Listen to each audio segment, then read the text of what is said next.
நல்ல அறிவு பெட்டகம் இவர்கள். ஓகேங்களா? ஸோ அதனால் எப்பயுமே பிரச்சனைகளில் சிக்காமல் கழுவுற மீனில் நழுவுற மீனாக இவங்க இருந்துப்பாங்க. அப்படி இருக்கிறது தானே நல்லது இல்லைங்களா? ஸோ நம்ம கூட ஒரு ஆள் அந்த மாதிரி இருக்கணும். ஸோ அதனால் கன்னிராசி வந்து நல்ல ஒரு அறிவான ராசி அப்படின்னு சொல்லலாம்.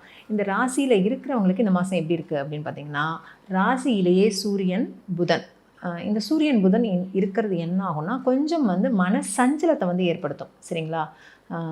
அதனால் வந்து முடிஞ்ச வரைக்கும் வந்து ஏர்லி மார்னிங் எந்திரிச்சிடுங்க. எந்திரிச்சிட்டு ஒரு தெய்வ வழிபாடோ இல்லை உங்களுக்கு பிடிச்ச ஒரு விஷயத்தை வந்து பண்ணுங்கள். எப்போவுமே நம்மளுக்கு பிடிச்ச விஷயம், ஆனால் அது நல்ல விஷயமா இருக்கணும். சரிங்களா? ஸோ இந்த பழக்கத்தை வந்து ஏற்படுத்திக்கோங்க.